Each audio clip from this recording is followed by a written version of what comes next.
8.6 and parts of 8.7. This should be factoring again. And this should say ax squared plus bx plus c when a does not equal 1. So what we've been working on in the last sections is always something where it's x squared plus like 5x plus 6, or x squared plus 7x plus 8, or whatever. But this has always been a 1 out here. Okay. Now we're going to change that number. Okay, it's going to be, could be anything else. Okay, it could be 2, 3, 4, could be a fraction, could be positive, could be negative.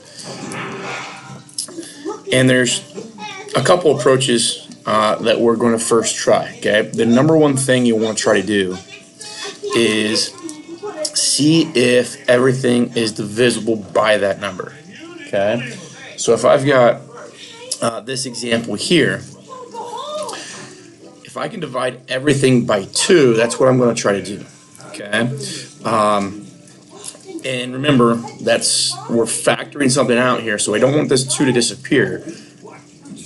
But if I divide that first term, 2x squared by 2, it gives me just x squared. If I divide this by 2, it gives me 6x.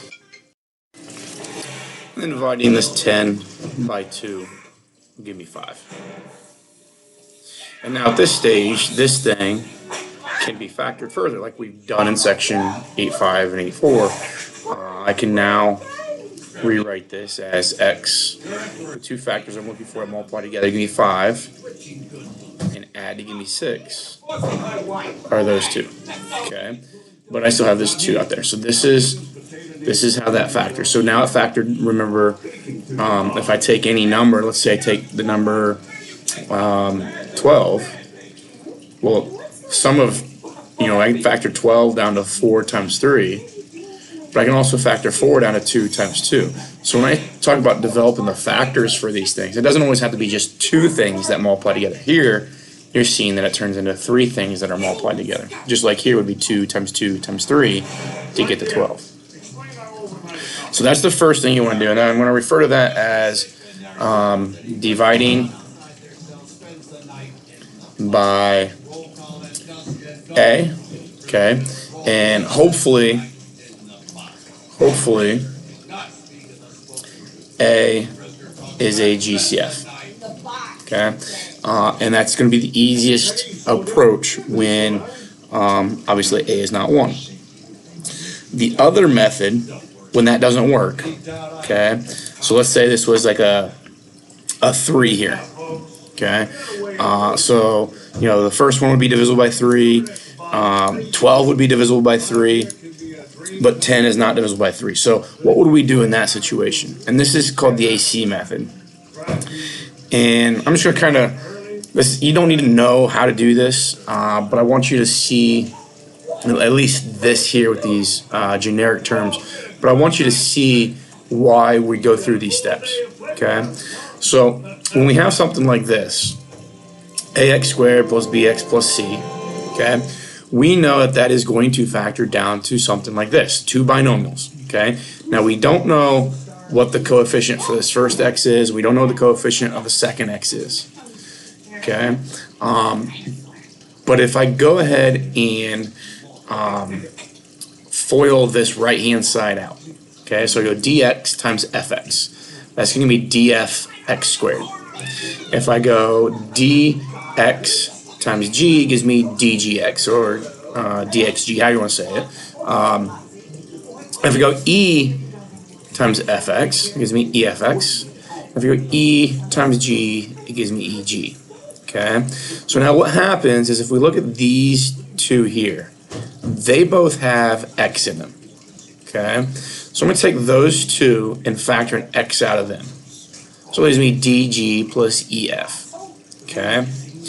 Now I just want you to kind of pay attention to the comparisons I'm going to make here. Okay. So what we end up with is that a, okay, is equal to that d times f.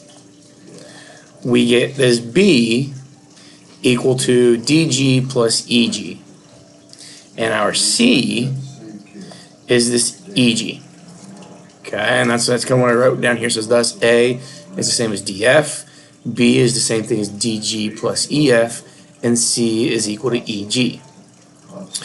Well, if I look at taking this thing here, which we're calling A, and multiply it by this thing C, okay, we'd have AC on the left-hand side, but if I was using the right-hand side of those things, it'd be DFEG, okay?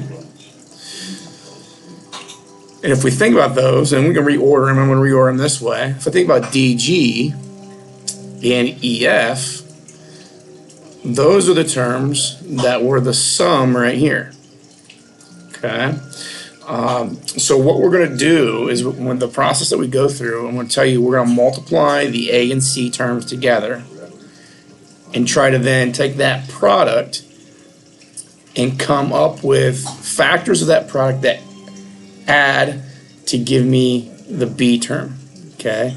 And this might be kind of messy, and you'll experience this and talk about this again in Algebra 2 or Integrated 3. But that's the kind of the nuts and bolts of why this process works, okay? So here's the procedure, okay? First thing you're gonna do is you're gonna multiply A and C, okay? Once you have that product, you're gonna determine two factors that multiply to give you AC, but they add to give you the B term, that middle term. We are then going to rewrite the entire quadratic, but instead of writing it the same way, we're now going to rewrite this B as a sum of the two values that you found up here in 2. Okay, we'll then group the first two terms and the last two terms. In the first two terms, we'll factor out GCF, and the second two terms will factor out another GCF. Then what we're going to find out is what's left in the parentheses is a factor, and what is left on the outside of the parentheses becomes a factor. Okay? And then when we put those together, it'll look a lot like the answers that we've been getting in the last couple sets of videos. Okay? So we'll go through a specific example here. And again, remember, these steps are here so that when you're going through an example, they might not make sense initially. But when we go through an example, and you do that example enough times, but maybe on the 4th or 5th time you get stuck, you can kind of go back to these steps and say, okay, I've done 1, 2, 3, I'm on step 4. Okay, now I know what step 4 tells me to do, and I can work my way through that problem. Okay? Okay, so this first example, we're going to first see if everything is divisible by 6. Okay, because we're going to look at this term here. And okay, well, obviously that first term is divisible by 6.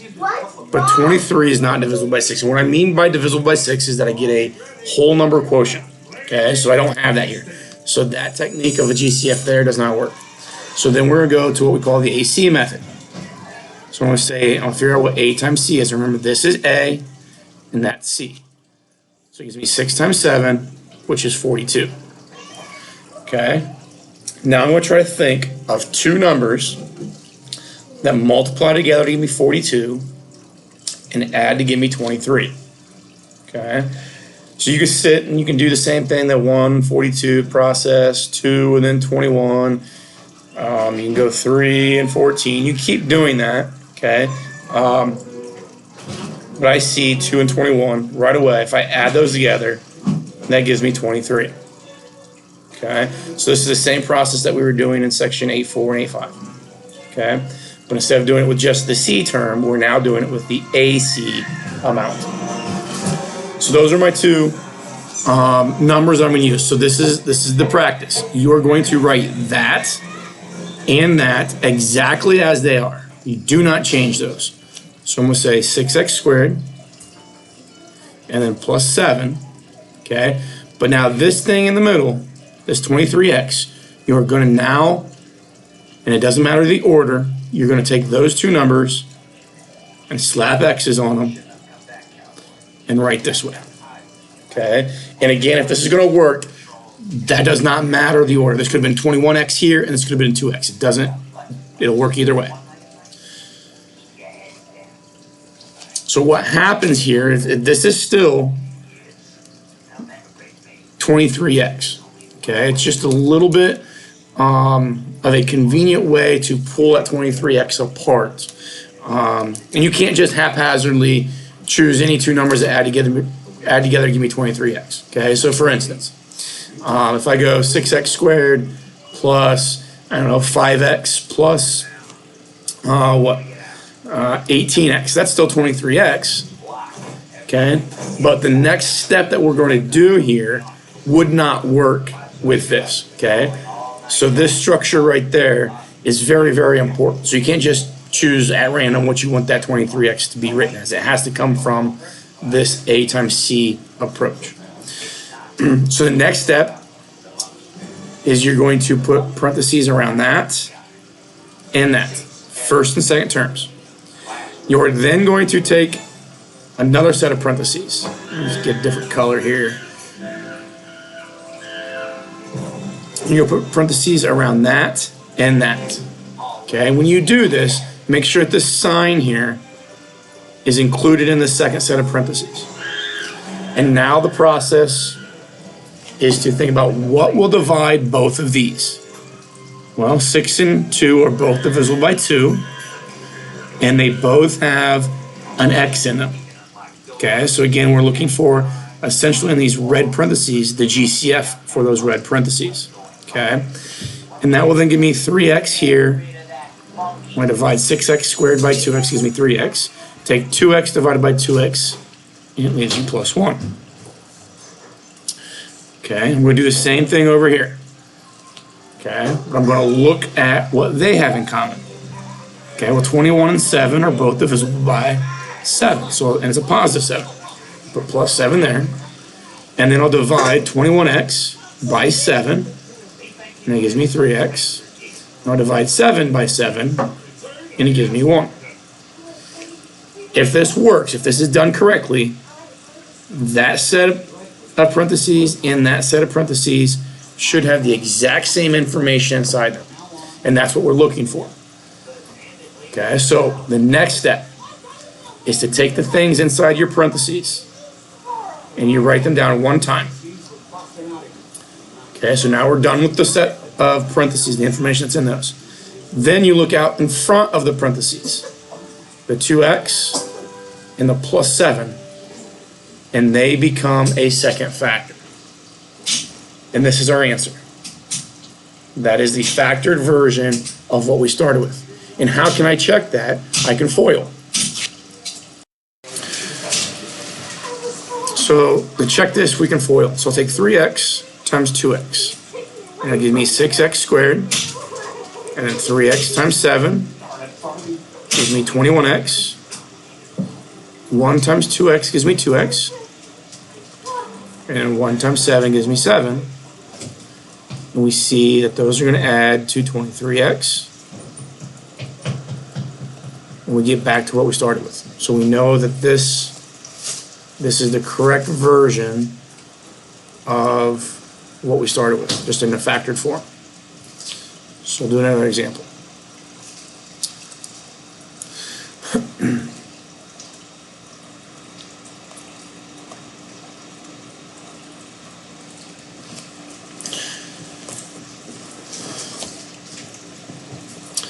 So I'm going to first see if I can divide everything by 5. Obviously 11 is not divisible by 5.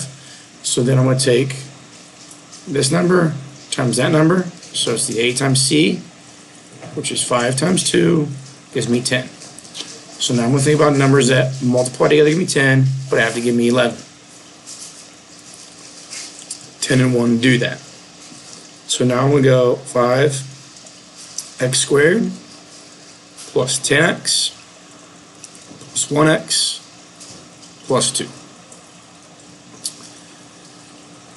I'm going to grab my parentheses and I'm going to group the first two, and then I will group the last two. Okay, when I group the first two, I'm going to find a GCF, something that divides them both evenly. 5 divides them both, and they both have an x. So that's the GCF, and that's what we worked on in section 8.1 and 8.2, is finding that GCF. This is one of the main purposes for us learning that. So now what's left over, once I divide that by 5x, it's going to be an x. When I divide that by 5x, it's going to just leave me 2, x plus 2. Okay. Now this is a unique example here because this second set of parentheses, with that being a 1 and this being a 2, that they are numbers that we say are relatively prime to one another, meaning that they don't divide each other.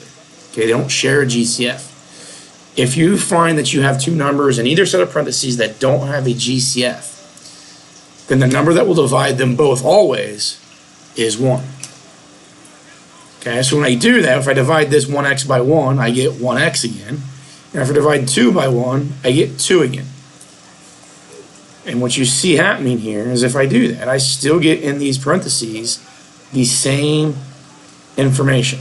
So remember, that set of parentheses becomes a factor, and then the stuff that's on the outside becomes the other factor.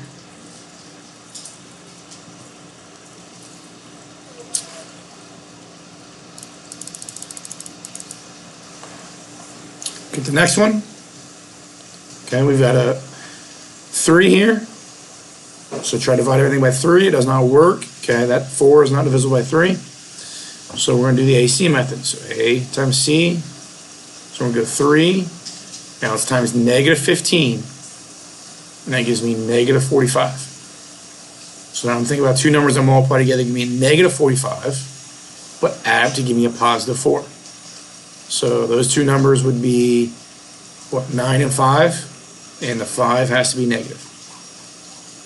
Okay, so I'm going to write it as 3x squared plus 9x minus 5x minus 15.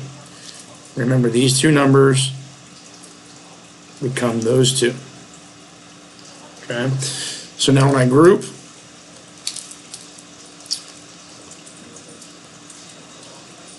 the first two,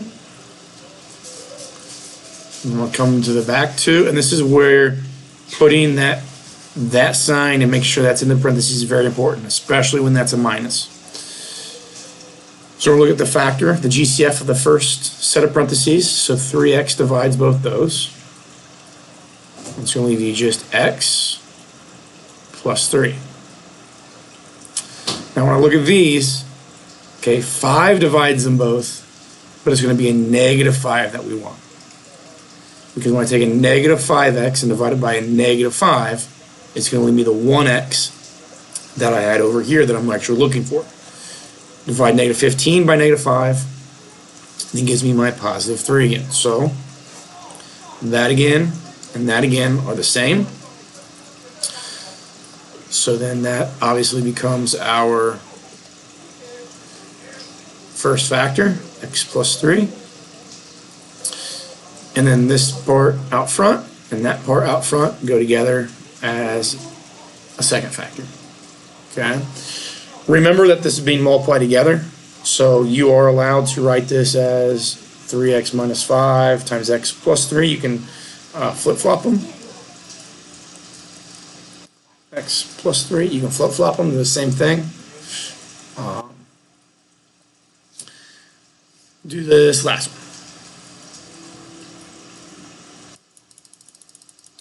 So we got 4x squared minus 8x plus 3. Look to see if everything's divisible by 4. First two are, but 3 is not.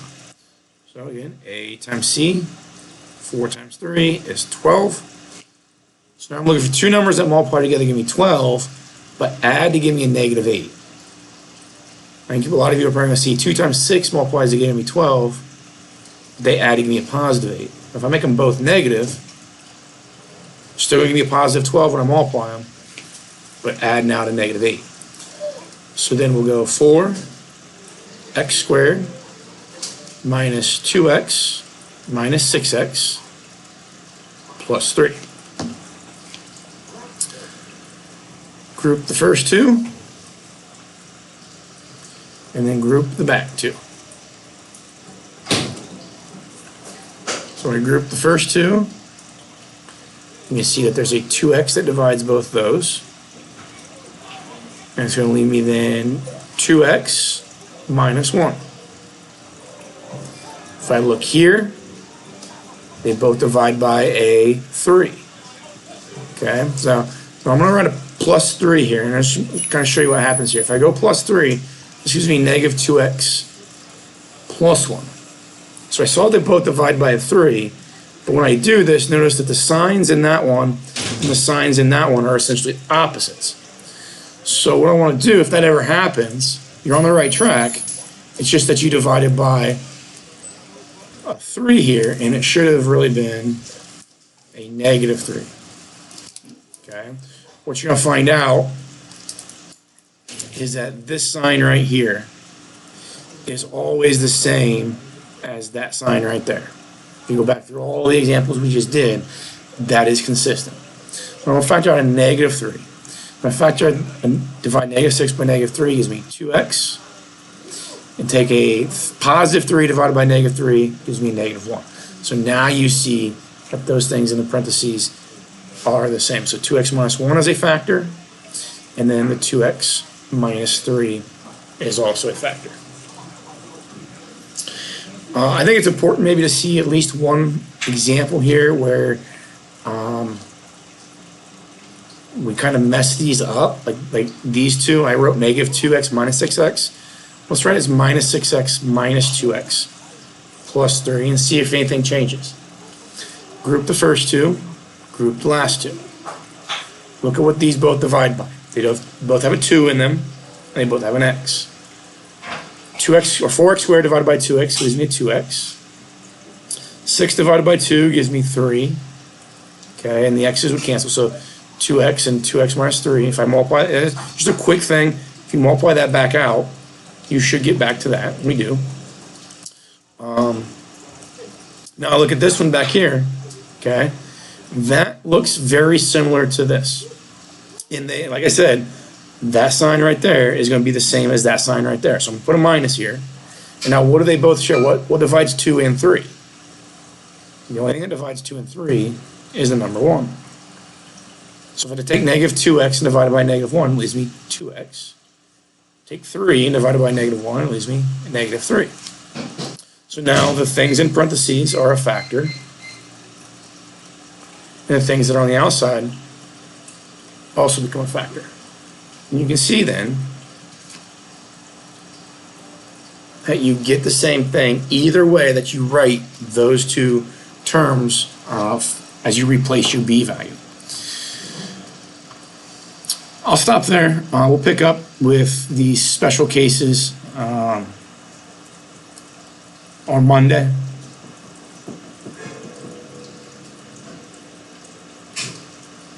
And then maybe on Wednesday, I'm thinking to just go over just kind of rehash the last couple sections and do more practice of the last couple sections. The tool I showed you on how to factor an 8.5 with the calculator, the graphing, is not as easy when that number, that A term, is something other than 1. So that's not going to be a strategy that we're going to kind of focus on right now.